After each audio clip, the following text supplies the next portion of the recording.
সুজন এবং সজীব দুই যুবক, তরতাজা এবং পরোপকারী। দুজনই একই মায়ের পেটের দুই ভাই। অনেক স্বপ্ন নিয়ে তারা দুজন সৌদি আরবে পাড়ি জমিয়েছিল।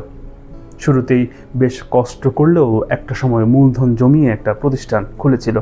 সেই প্রতিষ্ঠানটি দেখতে শুরু করেছিল আলোর মুখ। প্রতিষ্ঠিত ব্যবসায়ী হিসেবে তাদেরকে সবাই ভালো জানত। খুব অল্প সময়ে পরিবারের সচ্ছলতাও ফিরে আসছিল। কিন্তু গতকাল ঘটে গেল তাদের পরিবারের সাথে অমানিসার অন্ধকার। হঠাৎ করেই নেমে আসলো রাতের আধার। তারা দুই ভাই দোকানের মালামাল কিনে প্রতিষ্ঠানে ফেরার পথে বিপরীত দিক থেকে আসা একটি গাড়ি তাদেরকে আঘাত করে। সাথে সাথে এই গাড়ি দুমড়ে মুচড়ে যায় এবং দু ভাই সেখানেই শেষ নিঃশ্বাস ত্যাগ করে।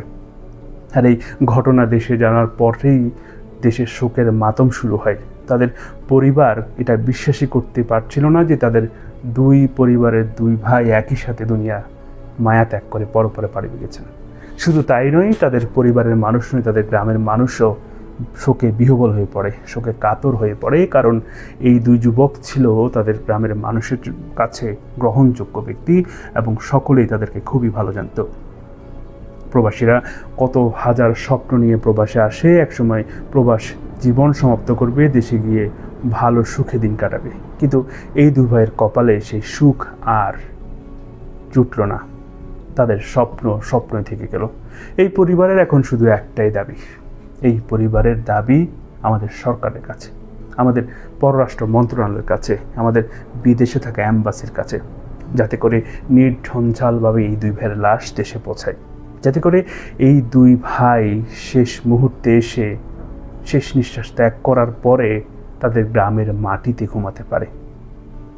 আর শুধু এই দুই ভাই নয়, যত প্রবাসী বিদেশে মৃত্যুবরণ করেন সকলের পরিবারের শেষ চাওয়াটাই থাকে। আশা করি সরকার এবং কর্তৃপক্ষ এই দুই ভাইয়ের লাশ দেশে এনে তাদের গ্রামের মাটিতে শোয়ার ব্যবস্থা করে দেবেন। প্রিয় দর্শক, এতক্ষণ আপনাদের সাথে ছিলাম আমি মহিউদ্দিন রবিন। আশা করি সবসময় আমাদের পাশেই থাকবেন। আল্লাহ হাফেজ।